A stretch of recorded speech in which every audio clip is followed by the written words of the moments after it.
Assalamualaikum warahmatullahi wabarakatuh. Innal hamdalillah nahmaduhu wa nasta'inuhu wa nastaghfiruh wa na'udzu billahi ta'ala min shururi anfusina wa min sayyiati a'malina. Man yahdihillahu fala mudhillalah wa man yudlil fala hadiyalah. Wa asyhadu an la ilaha illallah wahdahu la syarikalah wa asyhadu anna Muhammadan abduhu wa rasuluh. Ya ayyuhalladzina amanu taqullaha haqqa tuqatih wa la tamutunna illa wa antum muslimun. Ya ayyuhan nasu taqu rabbakumul ladzi khalaqakum min nafsin wahidah wa khalaqa minha zawjaha wa batha minhuma rijalan katsiran wa nisaa'a. Wattaqullaha alladzi tasaaluna bihi wal arham innallaha kana 'alaikum raqiba. Ya ayyuhalladzina amanu taqullaha wa qulu qawlan sadida yuslih lakum a'malakum wa yaghfir lakum dhunubakum wa may yuti'illaha wa rasulahu faqad faza fawzan 'azima amma ba'd. Fa inna asdaqal hadithi kitabullah wa khairal hadi hadi Muhammadin sallallahu alaihi wasallam wa syarrul umuri muhdatsatuha wa kullu muhdatsatin bid'ah wa kullu bid'atin dhalalah wa kullu dhalalatin finnar.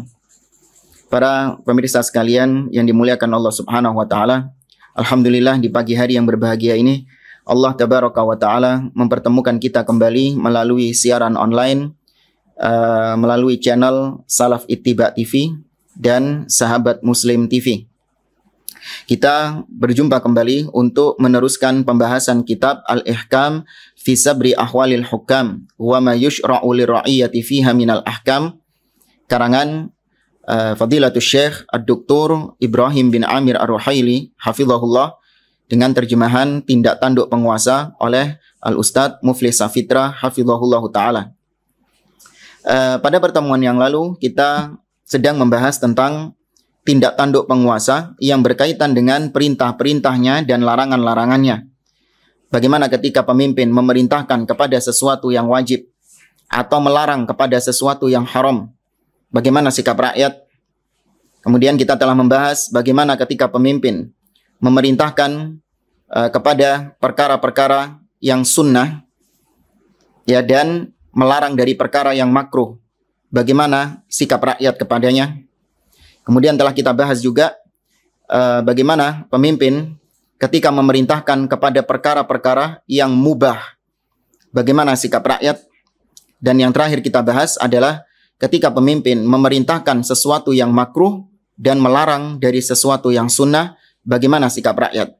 4 poin ini sudah kita bahas pada pertemuan-pertemuan sebelumnya. Sekarang kita masuk tindak tanduk penguasa yang kelima yang berkaitan dengan perintah-perintah dan larangan-larangannya. Qala al-muallif hafizahullah as-suratul khamisah, bentuk yang kelima dari tindak tanduk penguasa yang berkaitan dengan perintah dan larangannya. Kata beliau, an ya'mura bi fi'lin aw tarkin yata'allaqani bi mas'alatin ijtihadiyah. Ketika pemimpin penguasa memerintahkan atau melarang sesuatu, tapi itu berkaitan dengan perkara-perkara ijtihadiyah. Ya, berkaitan dengan perkara-perkara ijtihadiyah. Kita nukilkan di sini dari ucapan beliau, yaitu Fadilatul Syekh Ibrahim bin Amir Ar-Ruhaili. Beliau menjelaskan terlebih dahulu apa itu yang dimaksud dengan perkara-perkara ijtihadiyah dan apa bedanya dengan perkara khilafiyah. Beliau mengatakan, al-masail al-ijtihadiyah hiya al-masail allati yakhtalifu fiha al-ulama wa marji'u ikhtilafihim ila al-ijtihad.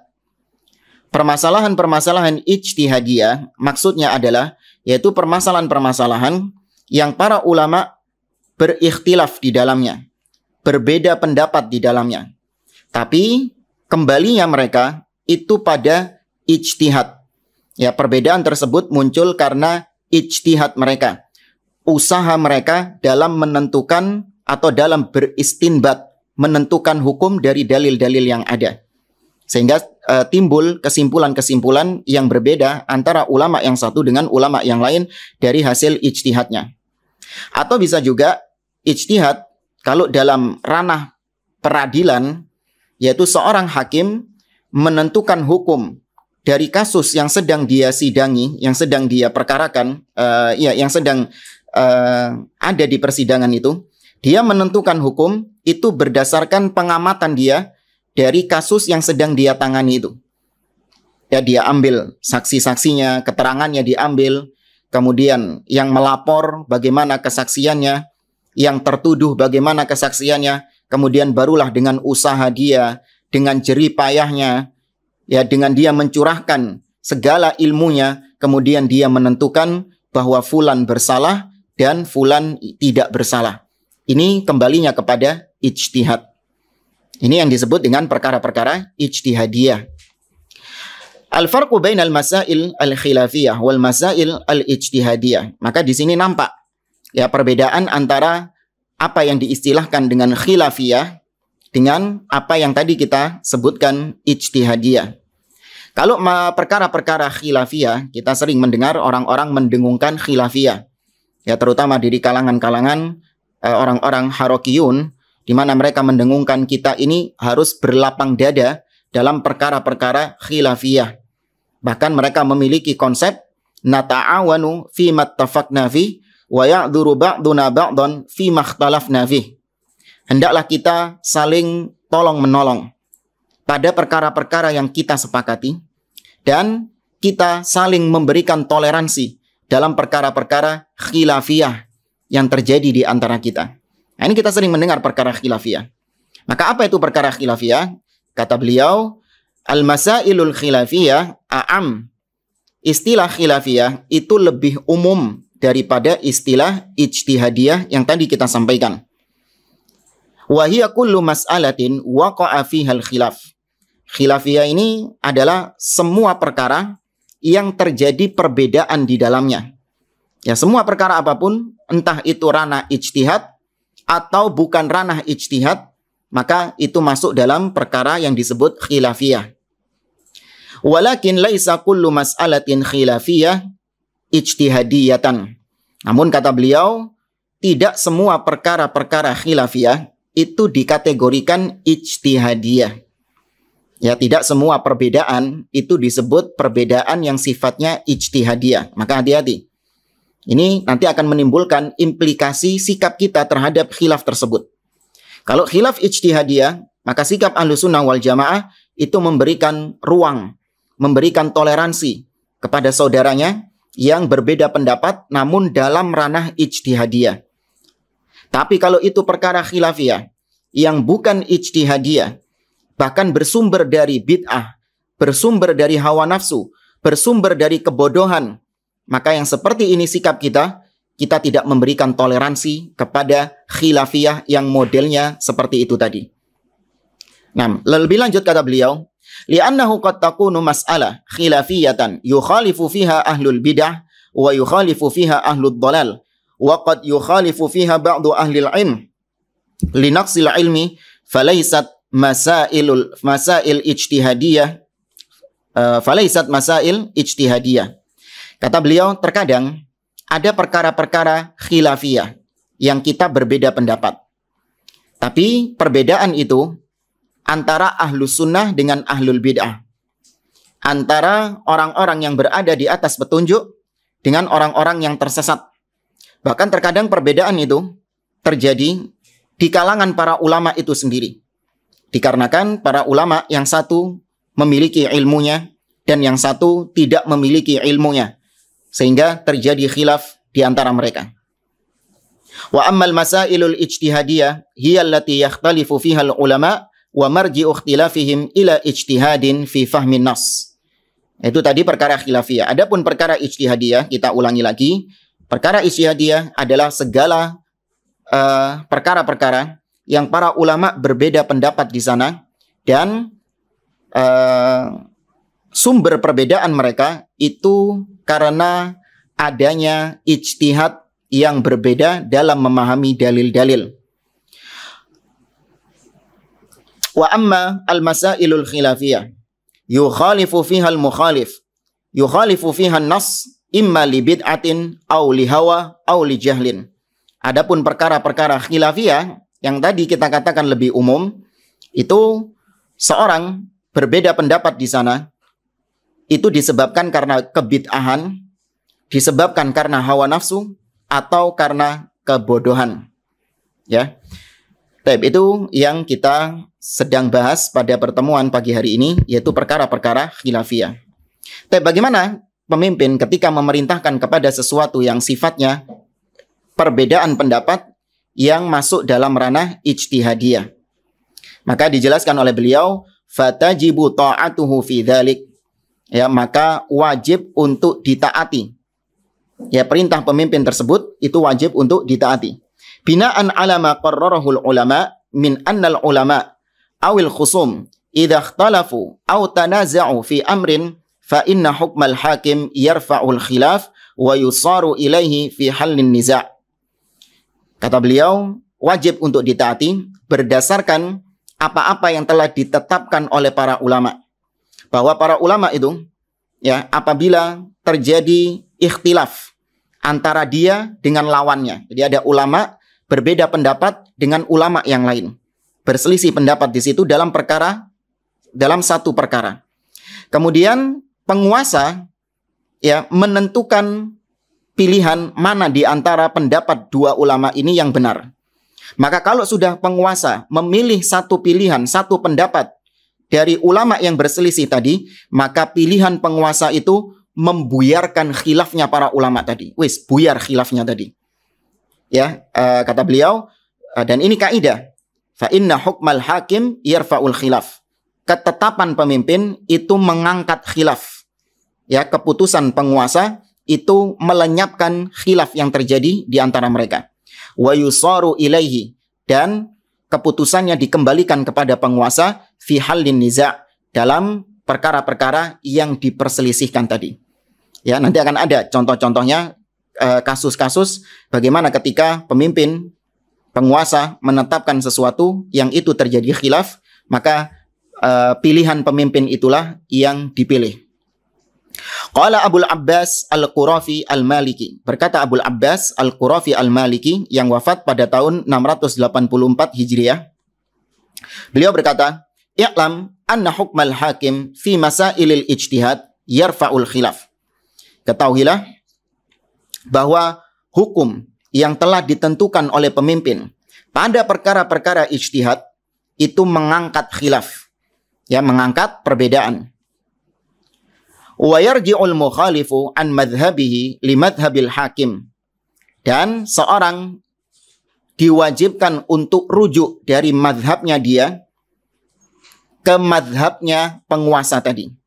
Jadi kalau dia mungkin menganut satu madhab dalam pendapat, ya, dia berpendapat dengan satu madhab, kemudian penguasa berpendapat dengan madhab yang lain, maka dia harus ikut madhab penguasa dalam perkara tersebut yang sedang diperselisihkan.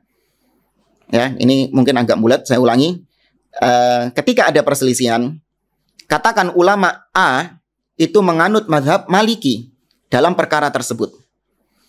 Kemudian datang penguasa memutuskan perkara yang benar adalah madhab Syafi'i dalam perkara ini. Maka yang ulama madhab Maliki tadi, dalam perkara ini dia harus rujuk ikut madhabnya penguasa. Ya, harus ikut madhabnya penguasa. Wa tataghayyar futyahu ba'dal hukmi amma kanat alaihi 'alal qawli sahih min madzahibil ulama. Dan kalau ulama itu sudah berfatwa dengan satu pendapat dari madhabnya, maka dia harus merubah fatwanya itu ngikut pendapatnya penguasa yang menganut madhab yang berbeda dengan dia. Meskipun dia masih meyakini madhabnya dia lebih benar daripada madhabnya penguasa. Ya, madhabnya dia lebih benar daripada madhabnya penguasa.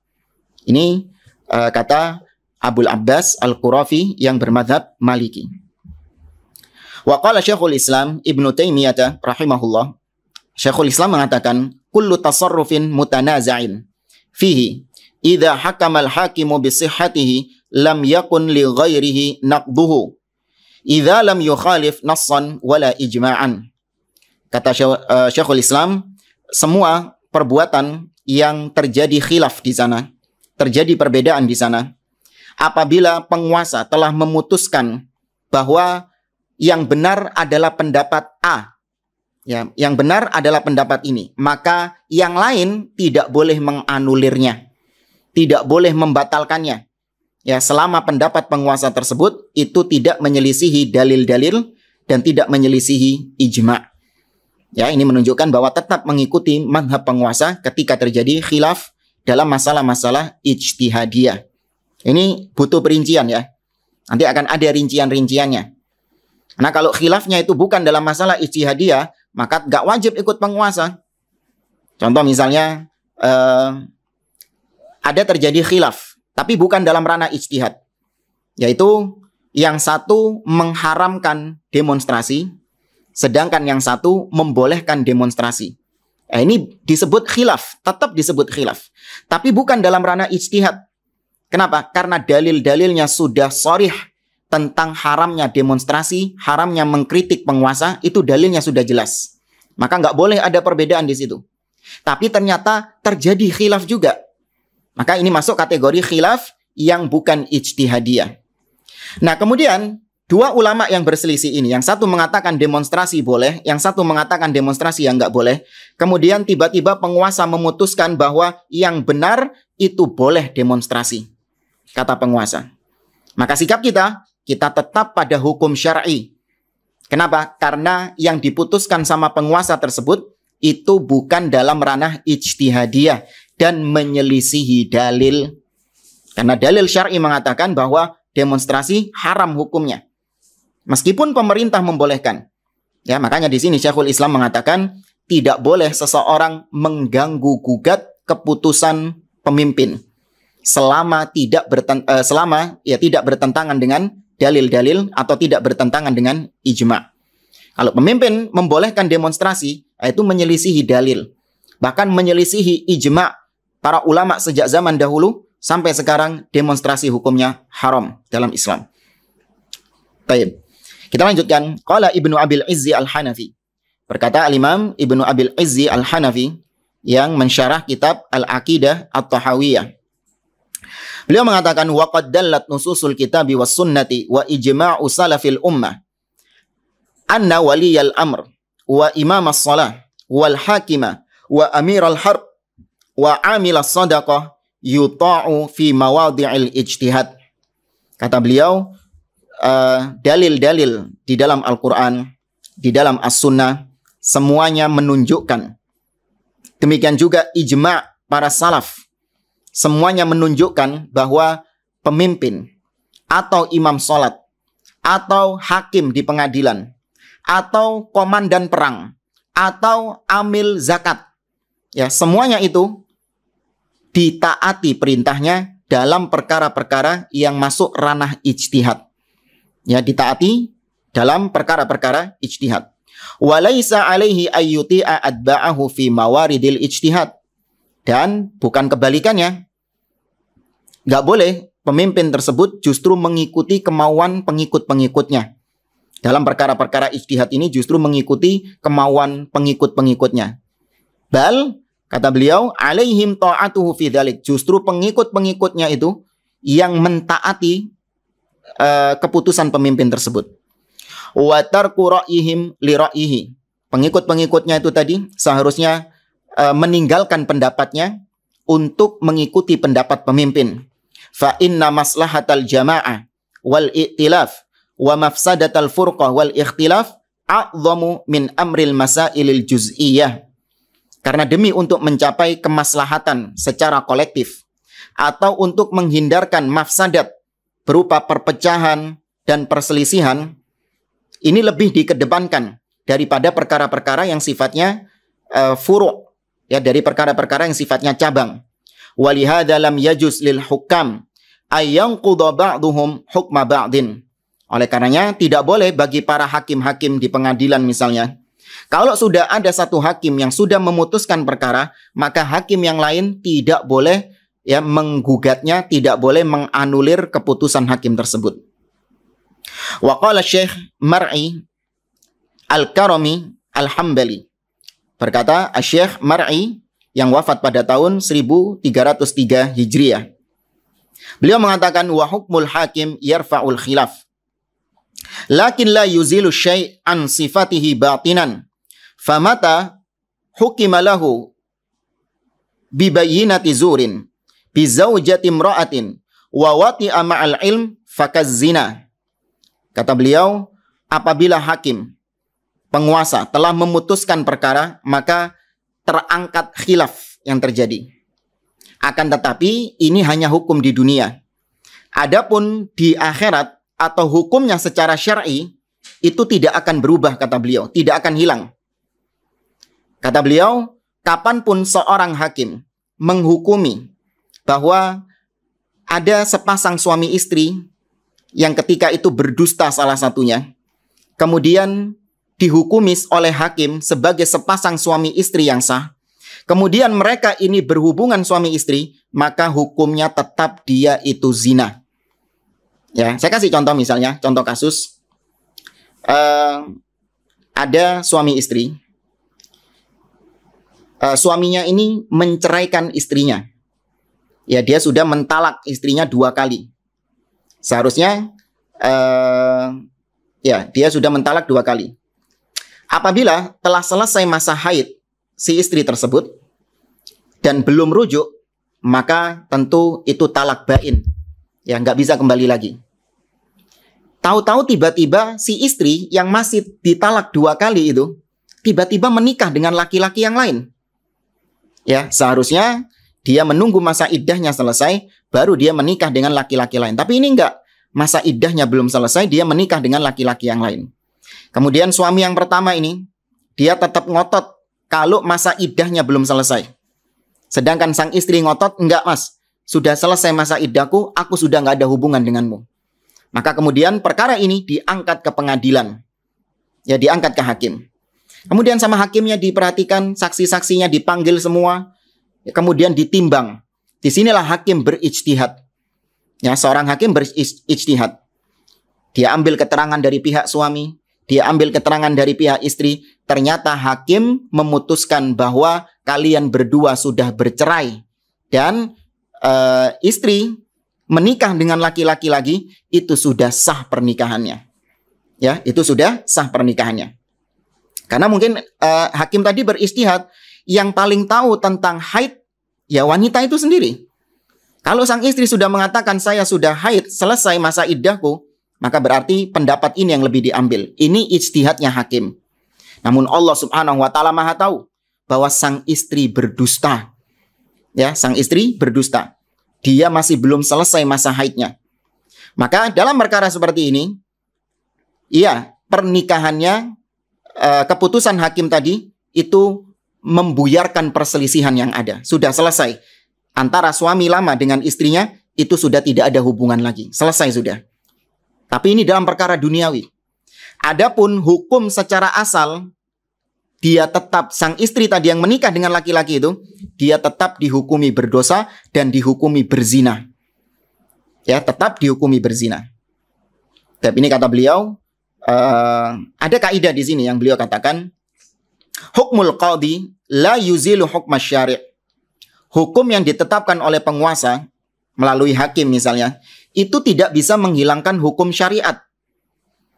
Ya, kalau memang dia secara batinnya dia berzina, meskipun hakim mensahkan pernikahannya, tetap dia terhitung berzina. Ya, dia tetap terhitung berzina. Lakinnal qadhi hukmuhu yarfa'ul khilaf. Hakim itu hukumnya hakim, ketetapan hakim, qadhi, itu hanya mengangkat perselisihan di dunia saja. Ya, hanya mengangkat perselisihan di dunia. Wala yarfa'ul itsm, dan tidak bisa mengangkat dosa. Keputusan hakim itu tidak bisa mengangkat dosa, kata beliau. Aslul hukmi yarji' ila hukmi syari'. Maka hukum asal itu dikembalikan kepada hukum syariat. Ya, kalau kita mau fair, hukum asal itu dikembalikan kepada hukum syariat. Kemudian beliau mengatakan aqwalun nas lan tughayyar minal haqa'iq syai'a. Persaksian-persaksian orang itu sebenarnya tidak bisa merubah hakikat sedikit pun, jamaah. Ini tadi suami istri yang sudah bercerai tadi, kemudian menikah dengan laki-laki yang belum selesai masa iddah si istri tadi. hakikatnya dia berzina. Meskipun hakim mengatakan pernikahannya sah, bahkan orang-orang seluruh dunia mengatakan ini suami istri yang sah, itu tidak bisa merubah hakikatnya.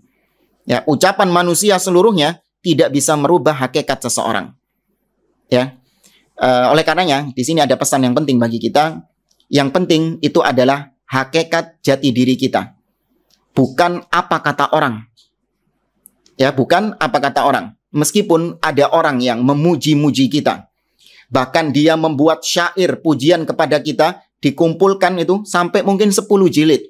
Syair-syairnya berisi puji-pujian kepada kita.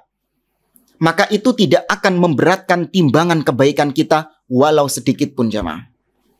Ya, 1 juta manusia memuji kita, itu tidak akan menambah timbangan kebaikan kita sedikit pun. Akan tetapi yang dilihat adalah hakikat kita bagaimana. Demikian juga ketika ada banyak orang yang mencela kita, mencaci maki kita, menghina kita, bahkan kalau dikumpulkan cacian itu jadi 10 jilid sendiri, itu pun tidak akan menambah dosa kita sedikit pun. Ya, yang menambah dosa kita adalah jati diri kita sendiri, hakikat diri kita sendiri. Ya, ini yang sedang kita bahas tadi. Meskipun qadhi, hakim di pengadilan memutuskan suami istri ini sah, namun tetap yang dihitung adalah hakikatnya. Ya, masalah di dunia, oke, kau menjadi orang yang terpuji, kau menjadi orang yang disanjung. Namun hakikatnya engkau di sisi Allah Subhanahu wa Ta'ala, engkau adalah orang yang buruk mungkin. Engkau adalah orang yang hina di sisi Allah Azza wa Jalla. Maka jangan tertipu dengan pujian-pujian manusia. Jangan, ya bahasa kita, jangan gede ndaze kalau banyak orang-orang yang memuji Anda. Tapi Anda bercermin kepada diri Anda sendiri, apakah jati diri saya ini memang pantas seperti yang diucapkan oleh orang-orang, yang disanjung oleh orang-orang, ataukah tidak pantas pujian-pujian tersebut. Ada sebuah kisah dari Nabi SAW tentang awal man tusa'ar bihimun nar yaumal qiyamah. 3 golongan yang pertama kali menjadi korek apinya neraka. Ini disebutkan oleh Nabi dalam riwayat Imam Muslim.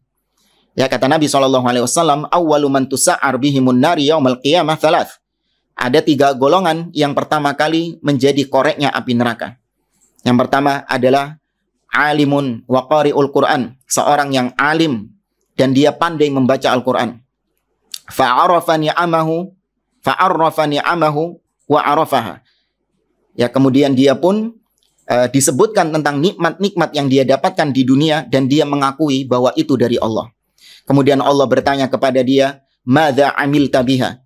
Apa yang kau lakukan dengan nikmat-nikmat yang aku berikan kepadamu? Orang ini mengatakan, ta'allamtu fik wa qara'tu fikal Qur'an wa 'allamtun nas. Ya Allah, aku dengan nikmat-nikmatmu itu, aku menuntut ilmu. Ikhlas karenamu. Aku membaca Al-Quran, ikhlas karenamu. Aku mengajarkan ilmu kepada manusia, itu juga ikhlas kepadamu. Hakikatnya, orang-orang menganggap bahwa dia adalah orang yang alim. Dia adalah seorang yang pandai, seorang ulama ahli baca Quran. Semua orang menjulukinya sebagai ulama. Semua orang menjulukinya sebagai qari. Namun Allah Subhanahu wa Ta'ala memandang hakikatnya, bukan kata orang. Ya, Allah mengatakan kadzabta, kau dusta. Ya, innama qara'tal Qur'an liyuqala qari. Kau baca Quran supaya engkau dianggap sebagai qari.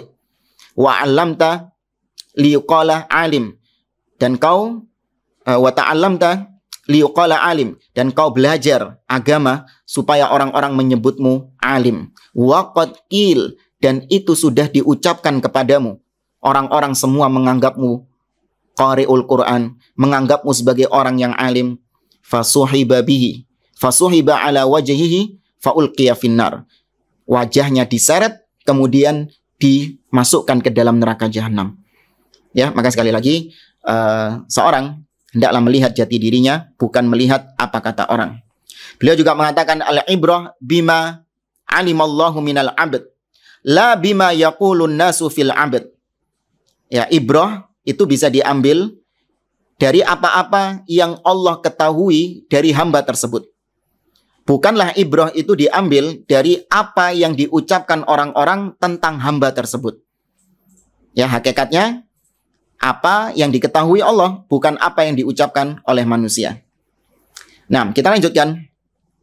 Wa qala Syekh Sulaiman Al-Jamal Asy-Syafi'i yang wafat pada tahun 1204 Hijriah. Beliau mengatakan wasarrahal ashab bi anna hukmal hakim fil masailil khilafiyah yarfa'ul khilaf wa yusayyirul amru muttafaqan alaihi. Kata beliau, dan para ulama telah tegas mengatakan hukum yang ditetapkan oleh penguasa dalam perkara-perkara khilaf itu bisa mengangkat khilaf. Ya, bisa mengangkat khilaf. Wa yusayyirul amr muttafaqan alaihi. Dan perkara yang terjadi itu berubah menjadi perkara yang disepakati. Sebelumnya perkara diperselisihkan, ketika penguasa sudah memutuskan, maka berubah statusnya menjadi perkara yang disepakati, bukan yang diperselisihkan. Wa qala Syekh Muhammad Ad-Dasuqi Al-Maliki yang wafat pada tahun 1230 Hijriah, li'annal hukmal hakim fil masailil ijtihadiyah yarfa'ul khilaf wa yusayyirul mas'alah kal mujma'i 'alaiha. Hampir sama dengan ucapan sebelumnya. Wa qala Abul Abbas As-Sawi Al-Maliki yang wafat pada tahun 1241 Hijriah. Kata beliau, fa hukmul hakim fi hadza yarfa'ul khilaf wa la yuhillul haram. Ya, ketetapan penguasa, keputusan penguasa dalam perkara-perkara ijtihadiyah itu bisa menghilangkan khilaf itu sendiri. Bisa menghilangkan perbedaan. Namun tidak bisa merubah yang haram jadi halal. Ya, tidak bisa merubah yang haram menjadi halal. Kayak kalau tadi kita ambil contoh suami istri yang disahkan pernikahannya oleh penguasa, padahal sejatinya dia berzina, maka bukan berarti zina itu menjadi halal. Gara-gara ditetapkan oleh penguasa, suami istri ini menjadi pasangan suami istri yang sah. Tidak. Tetap hukum syar'i tidak berubah dengan keputusan penguasa. Ya, sekali lagi penguasa, ketetapannya itu hanya mengangkat khilaf. Mengangkat perbedaan yang terjadi. Contoh yang lain juga, misalnya yang real, yang sering terjadi, ketika penentuan awal Ramadan dengan penentuan awal Syawal, Idul Fitri. Ini terjadi khilaf di antara orang-orang yang ada di negeri kita. Yang satu menggunakan metode ru'yatul hilal, yaitu dengan memantau langsung hilalnya. Dan yang satu menggunakan metode hisab al-falaki, yaitu dengan perhitungan. Terjadi khilaf di sini. Maka kemudian penguasa mengambil pendapat yang pertama, yaitu dengan ru'yatul hilal. Maka seharusnya yang pakai hisab itu harus ngalah. Harus ikut mazhabnya penguasa, bukan ngotot dengan pendapatnya. Kalau sebagian ormas, naudzubillah, ngotot dengan pendapatnya, nggak mau mengikuti mazhab penguasa. Apalagi pendapat penguasa itu yang menentukan awal Ramadan dengan Idul Fitri menggunakan metode ru'yah itu sudah sesuai dengan dalil. Ya, pendapat yang tepat. Karena Nabi SAW mengatakan sumu li ru'yatihi wa aftiru li ru'yatihi fa in humma 'alaikum fa akmilul 'iddah 30. Kata Nabi, kalian berpuasalah karena melihat hilal dan kalian beridul fitri karena melihat hilal.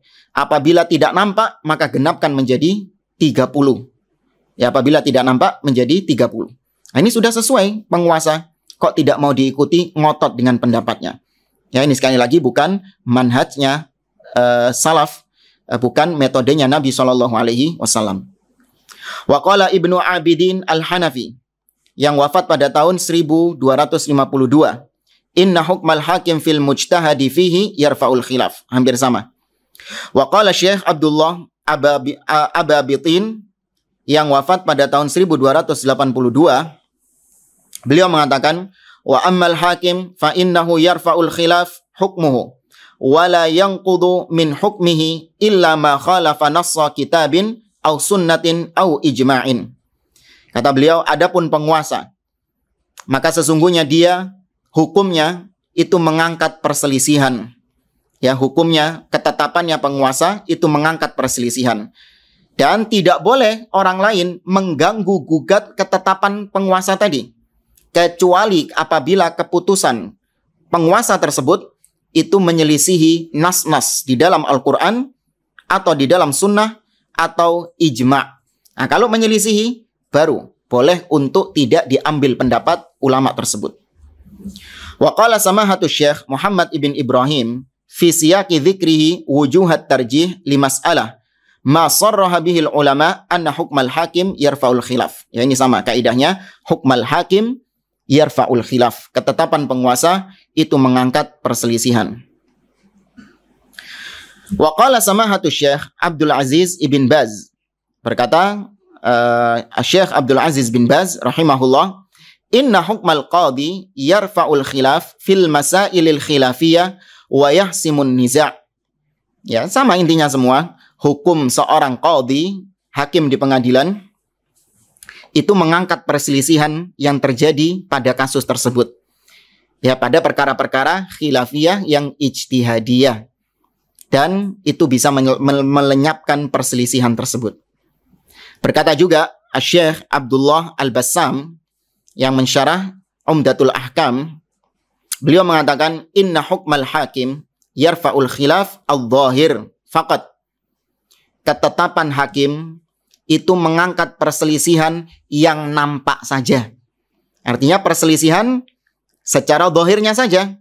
Amal batin, adapun batin, hakikat dari perselisihan tersebut, fala yazalu baqiyan, senantiasa tetap ada. Ya, kembali ke contoh yang tadi kita sebutkan, hakim memutuskan suami istri ini sudah sah pernikahannya, meskipun istrinya dusta tadi. Maka di dunia itu sudah mengangkat perselisihan yang terjadi. Kasusnya sudah case close. Ya, perkaranya sudah ditutup pengadilannya. Bahwa suami istri ini sudah disahkan sama hakim. Maka keputusan hakim cuma berlaku di dunia saja, secara zahirnya saja. Tapi batinnya suami istri ini berzina. Maka ini tidak berubah, jamaah. Zinanya ini tidak berubah, tetap ada. Fa'ala hadza la yahillul mahkuma bih ma lam yakun mubahan lil mahkumilah.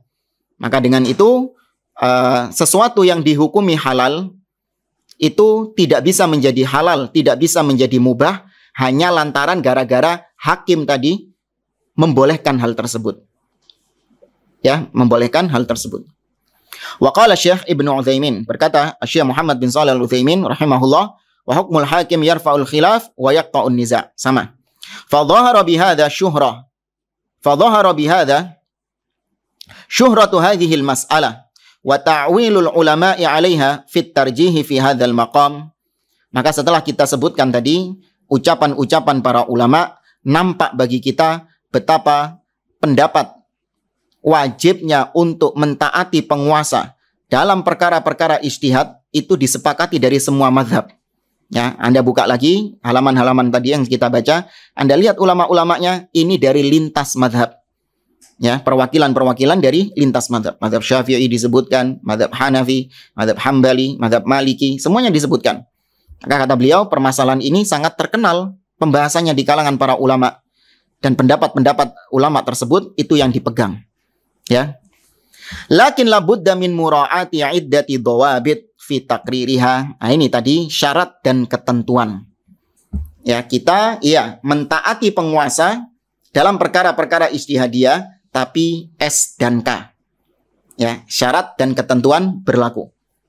Jadi nggak semua apa yang ditetapkan oleh penguasa dari perkara-perkara khilafiyah itu kita iakan dan kita taati. Enggak. Ada syarat-syaratnya. Nah, berikut syarat-syaratnya. Yang pertama, antakunal mas'alatul manzuru fiha ijtihadiyatan wal khilafu fiha mu'tabar. Syarat yang pertama, perkara yang sedang kita perselisihkan itu harus perkara yang ranahnya itu ranah ijtihadiyah, dan perbedaannya itu perbedaan yang dianggap perbedaan yang terjadi memang di antara para ulama sejak zaman dahulu. Bukan perbedaan-perbedaan yang muncul belakangan antara ahlus sunnah dengan ahlul bid'ah, enggak. Perbedaan dalam perkara-perkara yang bukan ijtihad, seperti perkara usul. Allah berada di mana? Ada yang mengatakan Allah ada di mana-mana. Ada yang mengatakan Allah di hatiku. Ya, ini golongan melo. Allah di hatiku. Ada yang mengatakan Allah di atas arsy. Ada yang mengatakan Allah itu semua yang ada di atas muka bumi ini itu adalah wujudnya Allah Subhanahu wa taala. Manunggaling kawula Gusti. Nah, ini namanya khilaf, benar. Terjadi perbedaan, tapi khilaf yang enggak muktabar. Khilaf yang tidak dianggap dan bukan dalam perkara-perkara ijtihadiyah. Maka ketika kita ini lagi berselisih tentang di mana Allah dengan seorang kawan misalnya. Kemudian ditetapkan sama penguasa bahwa yang benar Allah ada di mana-mana, kata penguasa. Maka yang seperti ini, itu nggak wajib untuk ditaati.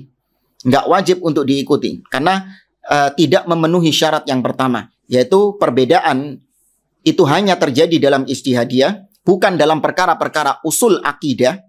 Dan perbedaan tersebut itu perbedaan yang mu'tabar, yang dianggap oleh para ulama. Lahu wajhun sahihun yahtamiluhud dalil. Di mana perbedaan tersebut itu punya sisi pandang yang benar dan didukung, ditopang dengan dalil-dalil. Idh kathirun min masailil ikhtilaf la tarji'u li dalil. Karena banyak masalah-masalah yang katanya ikhtilaf, khilafiyah, tapi setelah diteliti lagi nggak ada dalilnya. Atau ada dalilnya tapi sisi pendalilannya nggak benar. Iya, sisi pendalilannya nggak benar. Bal imma ila bid'ah au hawa au jahl au syudzud au zallah au zallat ya alimin fala tidada bidzalik kama qala al-qail.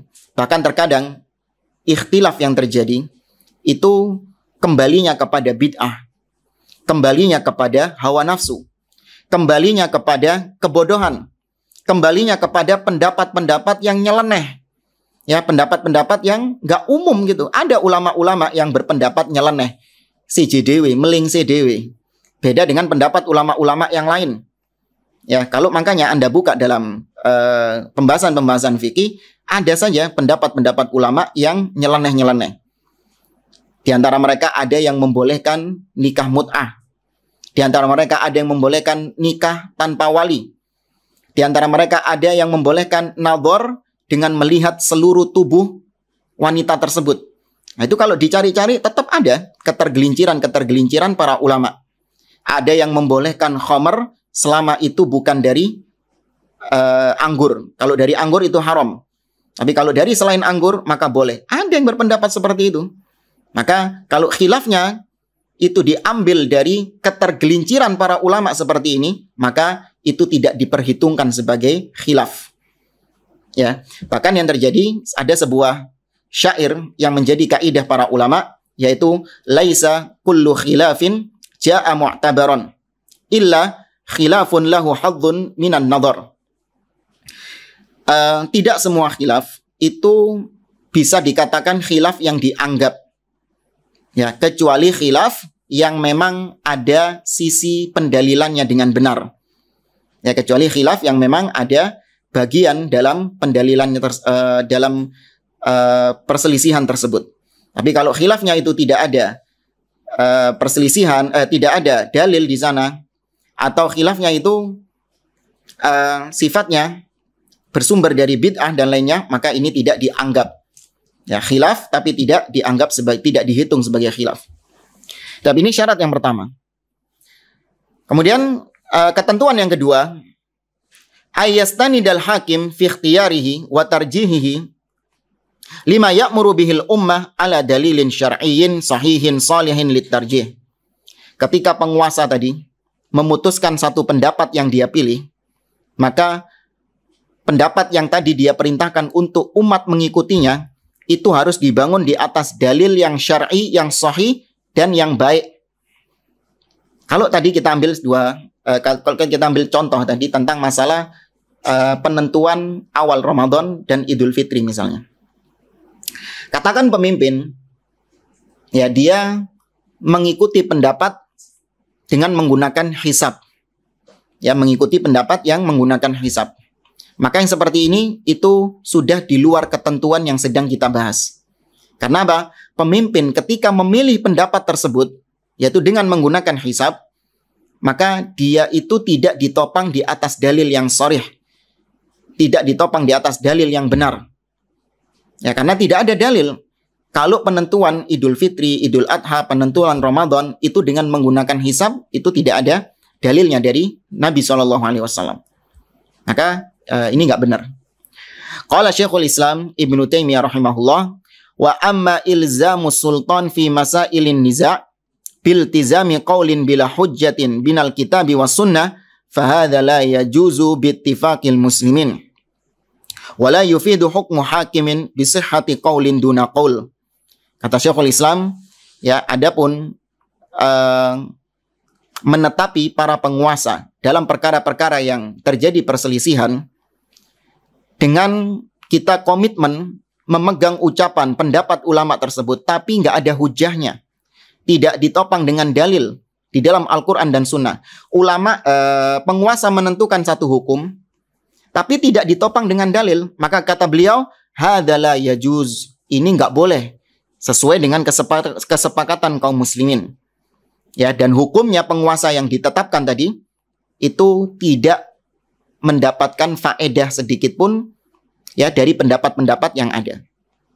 Nah, ya, mungkin insya Allah kita bisa lanjutkan pada pertemuan berikutnya. Wallahu a'lam. Kita masuk ke soal tanya jawab.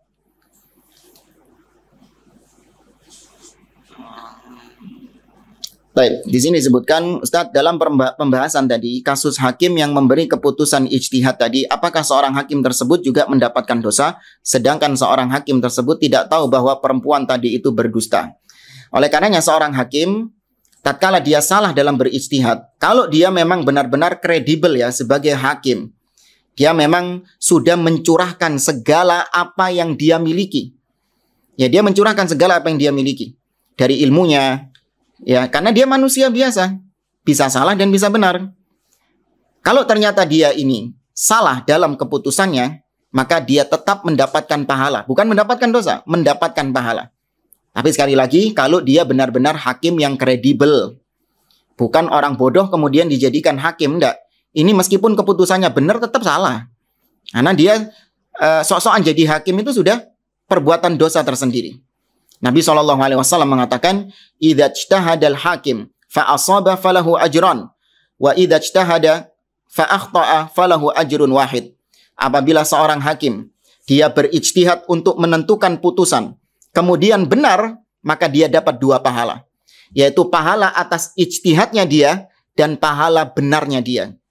Tapi kalau dia sudah berijtihad dan ternyata salah, apa yang dia tetapkan itu salah, maka dia mendapatkan satu pahala, yaitu pahala ijtihadnya saja, tapi dia tidak mendapatkan pahala benarnya dia. Ya, maka tetap. Nabi SAW, ini nanti akan kita bahas di pertemuan berikutnya. Nabi pernah mengatakan, innama ana basyarun, wa innakum takhtasimuna ilayya, wa la'alla ba'dukum ayyakuna alhana bihujjatihi min ba'd, wa aqdi lahu ala nahwi ma asma'. Faman qadaitu lahu min haqqi akhihi syai'an fala ya'khud fa innama aqta'u lahu qit'atan minan nar. Kata Nabi, sesungguhnya aku ini manusia biasa. Ya, kalian mengajukan perkara kalian kepada aku, mengadukan perkara kalian kepada aku. Dan bisa saja salah seorang di antara kalian itu lebih pandai berargumentasi daripada yang lain. Kan biasanya kalau di pengadilan itu ada dua orang yang sedang bertikai. Yang satu itu lebih pandai dia dalam berretorika untuk meyakinkan hakimnya itu. Padahal dia di posisi yang salah. Tapi karena dia pinter ngomong, atau mungkin dia punya pengacara yang handal, pinter ngomong, akhirnya hakimnya ini melihat dia ini yang benar. Sedangkan orang yang benar-benar, ya apa sih?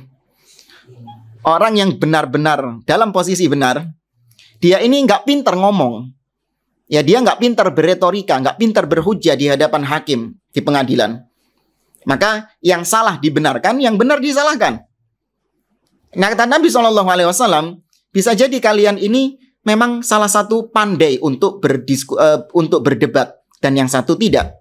Maka aku akan memutuskan perkara kalian berdasarkan apa yang aku dengar. Lihat, Nabi sendiri memutuskan perkara antara dua orang yang berselisih itu berdasarkan apa yang beliau dengar.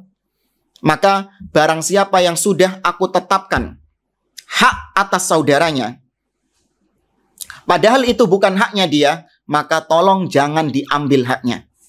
Jadi misalnya Nabi memutuskan, ya sudah, barang ini milikmu, bukan milikmu. Nabi memutuskan seperti itu. Maka apabila kau benar-benar bukan pemilik barang ini, maka jangan diambil barang ini. Kalau itu memang bukan milikmu. Meskipun aku mengatakan ini milikmu, tapi kalau kau yang lebih tahu ini bukan milikmu, maka jangan diambil. Kenapa? Karena seakan-akan aku sedang memercikkan api neraka ke wajahmu. Kalau ini kau ambil, aku seperti memberikan api neraka kepadamu. Ya, maka seorang hakim itu menentukan berdasarkan persaksian-persaksian, data-data yang masuk kepada beliau, baru kemudian diolah, baru kemudian muncul hukum tersebut. Wallahu a'lam. Ustadz, apabila pemimpin menetapkan mazhab Syafi'i dalam masalah salat, apakah kita juga wajib mengikuti mazhab Syafi'i? Apakah hal ini termasuk ijtihadiyah? Ya, kalau memang pemimpin menggunakan mazhab Syafi'i dalam perkara-perkara tertentu yang memang itu khilaf yang mu'tabar, maka iya wajib untuk diikuti. Ya, dalam masalah-masalah seperti misalnya dalam mazhab Syafi'i misalnya perkara, ya katakan mungkin perkara zakat, ya perkara zakat. Mungkin kita bingung nisabnya emas, harga emas. Harga emas sekarang ada yang bilang 900, ada yang bilang 1 juta, ada yang bilang 1.100.000. Nah, ini berimbas pada kita menentukan nisab harta kita, apakah sudah layak untuk dikeluarkan zakatnya ketika nunggu 1 haul atau belum. Maka kemudian pemimpin menentukan harga emas untuk ukuran zakat, ukuran nisab itu diambil yang 1 juta. Ya, diambil yang 1 juta. Nah, nanti mengikuti mazhab nisabnya 80 gram emas, ya, atau 90 gram emas dan yang sebagainya, itu juga mengikuti mazhab yang dipilih oleh pemimpin. Tapi kalau dalam masalah sholat, tidak pernah ada ya pemimpin mewajibkan harus mengikuti mazhab tertentu dalam masalah-masalah sholat ini. Wallahu a'lam. Ustadz, di negeri kita mayoritas bermadzhab Syafi'i. Dan insya Allah sudah ditetapkan oleh MUI. Apakah kita yang bermanhaj salaf wajib mengikuti dan taklid dengan madhab Syafi'i? Kalau ditetapkan oleh MUI, ya MUI ini bukan perwakilan dari penguasa. Bahkan terkadang MUI sendiri itu mengkritik penguasa. Ya, MUI sendiri bahkan terang-terangan mengkritik penguasa. Yang setahu ana wallahu a'lam, ya MUI bukan membatasi wajib setiap muslim itu harus bermadhab dengan madhab Syafi'i. Tidak. Tapi bermadhab dengan salah satu dari madhab yang 4. Ya, bermadhab dengan salah satu dari madhab yang 4. Dan memang negeri kita kebanyakan bermadhab Asy-Syafi'i. Ya, maka boleh bagi seorang untuk dia serius menekuni madhab Syafi'i dalam perkara-perkara fikih dan dia berlapang dada dengan madhab-madhab lain yang dipegang oleh saudaranya. Nah, wallahu a'lam. Cukup ya. Ya jemaah, ini bisa kita sampaikan. Wallahu a'lam bishawab. Kita masih menyisakan beberapa halaman di sini sebelum selesai kitab ini.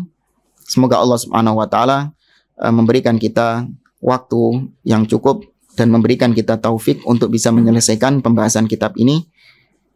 Ya, kurang berapa halaman? 1, 2, 3, 4, 5, 6. Ya, 6 halaman kalau di kitab aslinya. Dan saya cukupkan sampai di sini. Subhanakallahumma rabbana wa bihamdik asyhadu an la ilaha illa anta astaghfiruka wa atubu ilaik. Wa akhiru da'wana anil hamdulillahi rabbil alamin. Wassalamualaikum warahmatullahi wabarakatuh.